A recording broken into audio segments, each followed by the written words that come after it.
Assalamualaikum warahmatullahi wabarakatuh. Waalaikumsalam warahmatullahi wabarakatuh. Alhamdulillahirrahmanirrahim. Kembali kita bersua dalam Dangau Inspirasi Channel, sebuah channel yang fokus pada isu-isu pemberdayaan, khususnya pada pemberdayaan petani.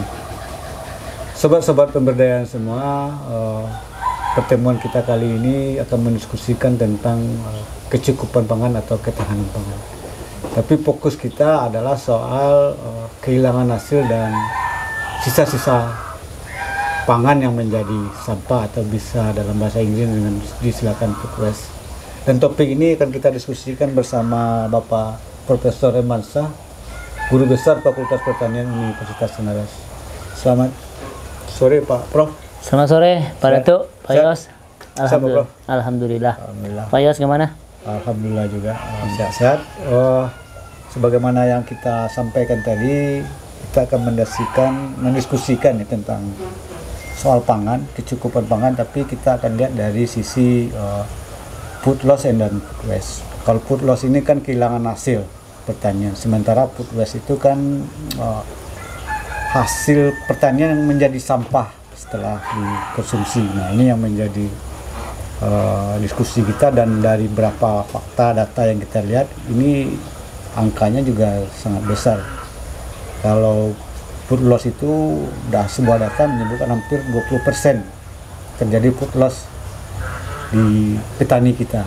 Sementara yang menjadi sampah itu, dari sampah-sampah yang ada yang muncul itu hampir 42%. Nah, ini kan luar biasa sekali kalau kita kaitkan ya. Dari pangan ya. Kecukupan pangan atau kebutuhan pangan, dan ini menjadi fenomena atau persoalan yang memang harus kita seriusi. Nah, ini bagaimana Pak Prof melihat fenomena ini dari data-data ini, dan bagaimana upaya-upaya kita nanti ke depan? Silakan Pak Prof. Baik Pak Yos, selamat sore. Senang sekali kita bertemu kembali di Dangau Inspirasi Pak Joni, berbincang-bincang sore ini. Ini kan terkait dengan pangan ya Pak Yos. Satu sisi pangan ini kan merupakan hal yang sangat mendasar ya bagi kehidupan kita. Sering isunya sekarang ini ya ketahanan pangan, kemudian ketidakcukupan pangan gitu ya. Nah, isu ini selalu disampaikan, merupakan tugas juga bagi kita, terutama bagi kawan-kawan yang peduli tentang pertanian, terutama pertanian tanaman pangan gitu ya. Tadi Pak Yos menyampaikan bahwa berbicara masalah pangan, kita selalu harus melihat dari hal yang kehilangan ini ya. Ada dua kata kunci yang sering disebut ya, baik oleh Bappenas, baik oleh NGO, yaitu terkait dengan food loss dan food waste ya. Food loss itu kan kehilangan ya bahan pangan ataupun hasil produksi sebelum dia sampai dikonsumsi. Food loss ini kalau kita perhatikan, contoh saja padi, kacang-kacangan, kedelai, itu sering terjadi dan banyak kehilangan pada saat proses kita mulai panen sampai nanti bisa diolah menjadi konsumsi sebuah pangan. Ini kalau tidak diperhatikan, contoh saja padi, kalau kita pergi ke sawah di tingkat petani itu ya, saya selalu gitu Pak Yos ya. Itu jumlahnya bervariasi antara tingkat petani, tingkat kelompok tani, banyak kehilangan daripada setelah panen itu. Ya, beri mengatakan 10%, ada yang mengatakan 5%. Panen ya, itu? Enggak, kan panen. Yeah. Seperti padi ya. Itu kan dicambuk ya, kemudian itu kalau di kampung saya itu diiria, namanya dipisahkan antara biji dan geraminya gitu ya. Nah, di situ kalau ketidakhati-hatian, pakai tikarnya yang tidak cukup, pakai terpalnya yang tidak cukup, banyak sekali hilang padi-padian kita itu. Nah, itu yang disebut dengan food loss. Jadi setiap kita proses atau step daripada panen sampai kepada bisa dikonsumsi itu tinggi sekali kehilangan ya. Nah, tadi Pak Yos mengatakan 10% atau 20%. Di 20% kehilangan kan cukup tinggi.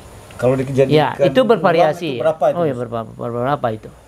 Coba diperhatikan, kalau ini diperhatikan dengan baik, berapa kita meningkatkan efisiensi kehilangan daripada bahan pangan tadi. Coba kalau sana 10% saja kita hemat, kita irit menjadi 2,5%, itu 7,5%. Kalilah dalam satu kali proses produksi ada 5 ton, kan bisa meningkat. Coba dikalikan berapa menjadinya. Nah, itu dari segi baru padi ya kan. Belum lagi kacang tanah.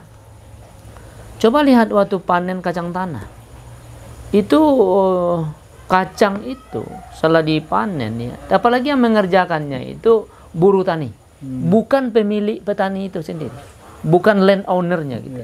Kalau land ownernya dia langsung bertani, itu kehematannya itu tinggi. Pasti akan dia Pasti dia hati-hati karena dia berproduksi lebih baik. Dan petani-petani masa lalu, orang-orang tua kita bertani, dia sangat hemat sekali. Hemat sekali dengan menghilangkan food loss ini sangat minim sekali.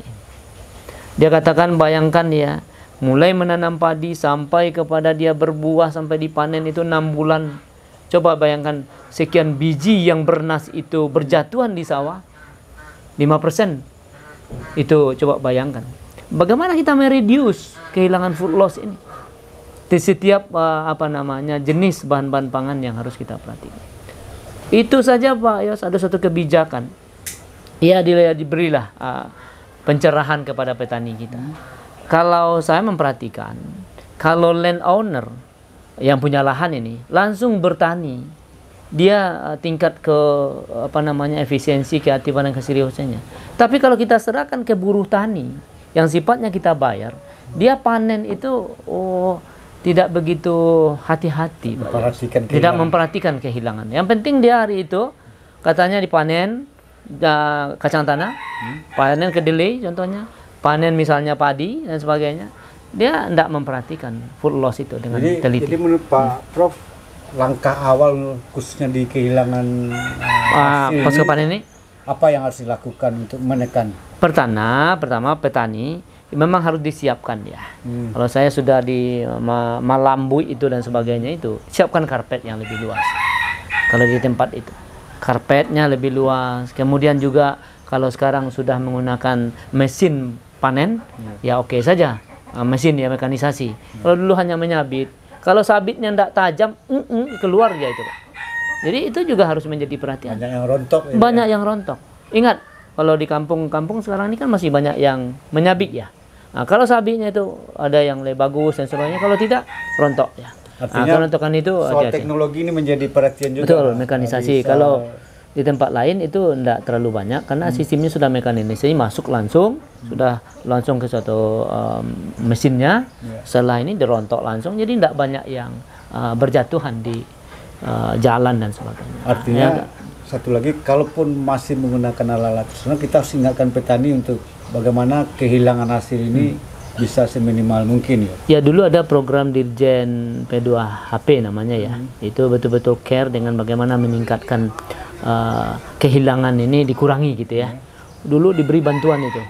Diberi bantuan terpal ke kelompok-kelompok tani, bagaimana diberi penyuluhannya agar tingkat kehilangan ini tidak terlalu tinggi gitu.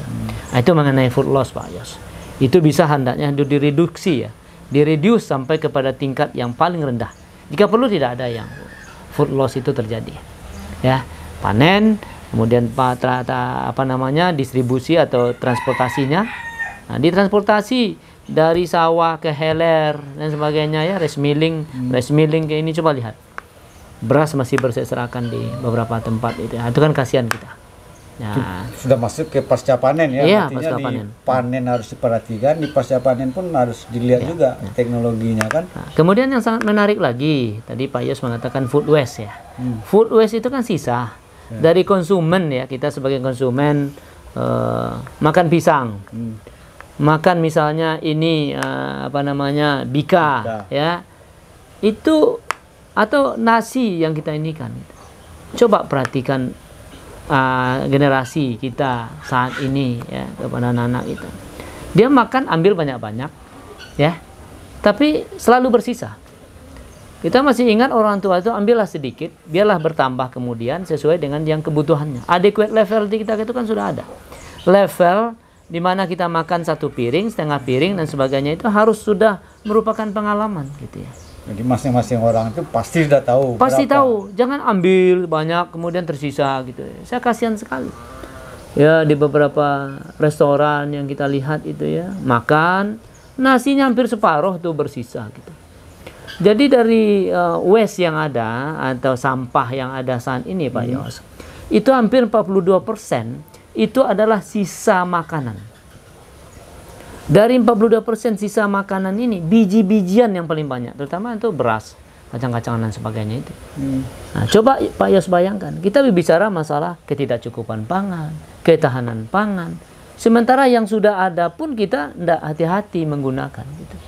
Jadi saya rasa edukasi sangat penting. Artinya gini ya, kalau kita bisa menekan kehilangan hasil dan mengurangi sampah-sampah pangan ini mungkin dampak terhadap kecukupan pangan, kebutuhan pangan akan bisa lebih terpenuhi, bisa teratasi ya. Iya, itu dari segi kuantitas ya. Dari kuantitas tentu bisa teratasi. Artinya kalau seorang di kampung ya, atau di rumah misalnya, karena kebutuhan pangan dasar kita adalah beras ya, banyak yang terbuang, nanti kan kebutuhan beras kita kan bisa menurun karena dimakan semua. Jadi dimakan semua, tidak ada yang tersisa. Nah, itu yang beberapa hal masalah food waste. Satu lagi dengan food waste sisa makanan ini terjadi dekomposisi. Coba Pak Yos bau kan, bau enggak? Suatu bahan organik sisa makanan yang bercampur dengan yang lain-lainnya, bau kan, terjadi dekomposisi kan. Itu juga bersumber kepada emisi gas rumah kaca secara tidak langsung. Coba Pak Yos lihat itu. Kalau soal plastik dipisahkan kan tidak bau, dia dekomposisi. Coba yang makanan-makanan yang busuk-busuk itu, berapa itu gas amonia, gas-gas yang dikeluarkan. Jadi ada beberapa aspek lain ya yang harus bisa kita reduksi kalau kita hati-hati dengan food waste. Saya food waste ini, saya betul-betul kena 6 tahun di Jepang Pak Yos ya. Dan saya melihat anak SD di Jepang itu, kebetulan anak saya juga sekolah di SD. Di SD Jepang itu kan makan di sekolah Pak Yos. Jadi makan di sekolah ini itu sudah diajarkan bagaimana tidak tersisa. Betul-betul. Jadi dicukupkan makanannya satu porsi, boleh nambah asal habis. Dan di SD itu yang saya camkan sama anak saya, dan dengar saya itu, dia mengatakan, guru menyatakan bahwa anak-anakku semua, kita ini adalah negara miskin. Kita ini orang yang tidak berpunya. Jangan menyisakan makanan. Saya di Jepang pun sudah diajarkan seperti itu. Nah, saya ingat dulu di kampung-kampung kita juga orang tua kita sudah memulai hal itu. Bagaimana budaya seperti ini Pak Yos? Kita mulai dari hal-hal kecil Pak Yos ya. Ini hal kecil ini. Tapi kita tidak peduli gitu ya. Kita bicara masalah ketidakcukupan, ketahanan pangan, yang ada pun terbuang begitu. Jadi harus ada edukasi mulai dari dini, edukasi dari dini. Kita untuk bagaimana menekan food waste ini ya, melalui pendidikan. Coba Pak Yos cek bekal seorang anak-anak yang pergi sekolah, kalau membawa nasi dan bawa ini, kasih orang tua ini. Coba Pak Yos kalau punya, ada observasi aja orang tuanya itu pasti di boxnya itu, lunch boxnya itu pasti tersisa. Jadi kalau makan di sekolah ini dan sebagainya betul diawasi oleh guru. Nah ini kan salah satu hal yang menarik juga. Tapi jangan terbuang-buang ya. Saya terus terang aja kata-kata terbuang itu waste itu ya, kan food waste ya. Ini hati-hati. Jadi ya, kuncinya edukasi. 42% tadi itu ternyata dari sisa pangan ya? Sampah yang ada sekian ton ya, berapa ton itu di Sumbar misalnya atau di Kota Padang itu. Cobalah cek itu. Dalam bak sampah kita itu pasti ada bungkusan-bungkusan itu semua bahan-bahan pangan. Oke lah mungkin itu waste ya. Tapi kalau kita manage, maaf saja ya, makan ayam misalnya. Sekarang kan kita makan sepotong ayam gitu ya, gigit sedikit, lepaskan gitu ya. Kalau enggak mau dimakan ya enggak usah gitu. Nah, makanya salah satu strategi ke depan itu yang sangat penting itu, maaf Pak ya, saya kembali ke Jepang karena di situ saya mengalami gitu ya. Makanan itu dipotong kecil-kecil. Sudah dipotong kecil-kecil yang bisa dimakan. Jadi disiapkan yang potong doa. Kalau ini kan Bisa seekor ayam ya dijadikan sendiri udah jadi Kalian sampah. strategi di Jepang itu sudah mulai dari rumah tangganya Oh, rumah sendiri. tangganya sendiri, dipotong-potong. Mengatur pengelolaan manajemen makanannya ya kan? Ya di supermarketnya membeli makanan itu sudah dipotong kecil-kecil, ataupun kita menyiapkan juga potongan kecil yang bisa enak dimakan dengan sumpitnya kan. Mana bisa satu potong ayam dada yang besar itu dengan sumpit, kan tidak bisa itu. Coba kalau dipotong-potong kecil, makan habis semua itu. Dan itu sebenarnya kan bisa juga diadopsi di kita melalui budaya kita Betul, juga. betul. Jadi orang-orang tua sebetulnya sudah mengajarkan. Ingat Pak Yos ya, makanlah secukupnya, ambillah secukupnya, usahakan tidak bersisa. Sudah ada Pak Yos. Jadi kalau kita dulu, karena saya dibesarkan di kampung juga ya, orang tua sangat strike sekali dengan membuang nasi. Bisa enggak Pak Yos makan tidak mempunyai rima? Ini kan rima namanya ya. Nah itu reward bagi orang tua, tidak ada berima satupun gitu. Coba perhatikan. Ini anak-anak sekarang kita lihat itu makan berserakan. Gitu. Tapi tergantung ya, tergantung kepada pembinaan. Tapi masih ada kita lihat beberapa hal itu. Jadi hal-hal kecil itu ya edukasi sangat penting. Ini masalah pendidikan juga merupakan peran yang sangat penting terkait dengan pangan ini juga. Dan strategi di food loss juga sangat penting juga ya. Oh penting sekali. Jadi selain meningkatkan produksi ya, untuk meningkatkan memenuhi kebutuhan pangan kita yang sekarang ini memang lagi lagi dikatakan lagi kekurangan lah. Betul. Karena berbagai persoalan, tapi strateginya di food loss dan food waste ini memang harus diperkuat lagi nampaknya. Harus dikurangi kehilangan pangan ya, dari proses pasca panen sampai kepada bisa disediakan untuk dikonsumsi itu, step-step itu harus ada suatu manajemen yang sangat bagus, dan itu sudah terintegrasi. Dan kalau Pak Prof melihat, apakah perhatian itu sudah ada atau seperti apa sekarang ini dari yang secara langsung belum terlihat. Secara langsung belum terlihat, karena di pola-pola edukasi ya belum banyak menanamkan itu. Saya rasa Dinas Pendidikan melalui TK, SD itu ya kurikulumnya itu jangan terlalu develop lah dulu ya. Tapi budaya dan etika makan, ya budaya berjalan kaki, budaya menyeberang, gitu. Hal-hal contoh kecil. Hal yang sederhana tapi sangat bermanfaat dalam jangka panjang itu memang harus diperkuat ya. Banyak dimasukkan di dalam pendidikan anak-anak kita. Dan juga dia harus mengenal lingkungannya sendiri gitu. Satu saat seorang anak SD itu dia pergilah bagaimana orang mengolah susahnya bercocok tanam gitu ya. Bagaimana kira-kira satu biji padi itu dihasilkan berapa lama gitu ya. Itu namanya kan suatu tangkeng ya. Tangkeng itu mengetahui kondisi alam di sekitarnya, mengalami langsung ya, mengalami secara. Jadi pola-pola pendidikan itu yang perlu ke depan mungkin ya, dekat dengan alamnya, mengetahui kondisi pangan-pangannya gitu ya. Jadi memang sudah harus dimulai dari awal. Kelihatan itu belum banyak terjadi. Belum. Di proses pendidikan itu sangat penting. Ada beberapa sekolah mempunyai kurikulum seperti itu, tapi kan tidak merata. Sekolah-sekolah alam misalnya kan ya, sudah ada. Seperti itu. Sudah mulai ya, tapi secara menyeluruh seharusnya kan yang namanya suatu kurikulum di suatu daerah itu kan uniform ya. Ya ada yang dasar, yang mendasar, yang diajarkan gimana etika anak-anak di Sumatera Barat gitu ya. Betul-betul care dengan pangan gitu. Jangan dibuang gitu.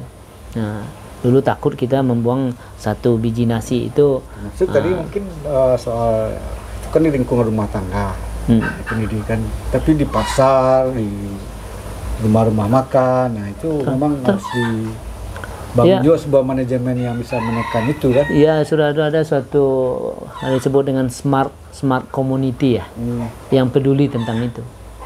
Harus dibentuk juga smart komunitas yang peduli mengingatkan, mencontohkan gitu ya. Misalnya ada beberapa restoran di Kota Padang sudah menjalankan hal seperti ini. Tentu bagaimana cara ngambil nasinya kan gitu. Itu kan kita kan kadang itu pula enaknya ya, bercampur semua gitu ya, akhirnya nanti banyak yang tersisa. Oke, itu kira-kira. Oke. Oke teman, Ya. saya kira menarik diskusi kita tentang Kita yang ringan-ringan aja Pak Yos. Jadi yang ringan-ringan menurut saya ini food penting. waste, kan, artinya atau kehilangan hasil, baik yang kehilangan hasil saat pas panen sampai panen maupun yang menjadi sampah Yang sudah dikonsumsi. Yang sudah dikonsumsi ini itu harus sangat penting. menjadi fokus kita, perhatian pemerintah dan kita semua sebenarnya. Dan Betul.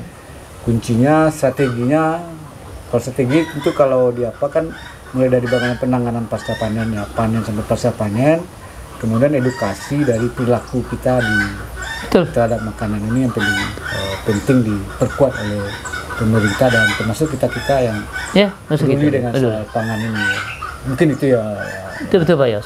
Jadi kita mulai dari hal-hal yang kecil sehingga berdampak ya. Sekian persen bisa mengurangi food loss, sekian persen bisa mengurangi food waste, sudah berkontribusi kita terhadap pangan. Dan itu memang harus ditargetkan juga sebenarnya. Harus. Targetkan penekanannya kan. Ya, itu kan strategi-strategi lagi kan, bagaimana secara terintegrasi pendidikan, pemerintah, masyarakat sendiri, anak, orang tua, sekolah misalnya kan, itu sudah terintegrasi. Ya.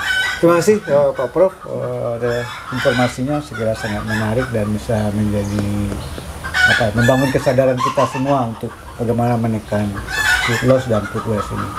Demikian sobat-sobat pemberdayaan semua, diskusi kita kali ini bersama Profesor Romansyah. Terima kasih sekali Pak Prof. Sama-sama Pak Yos. Kita akhiri dengan Assalamualaikum warahmatullahi wabarakatuh. Waalaikumsalam warahmatullahi wabarakatuh. Terima kasih. Video kami kali ini, terima kasih sudah menonton. Jangan lupa untuk like, komen, dan subscribe untuk mengikuti perkembangan terbaru dari channel ini. Sampai jumpa di video selanjutnya.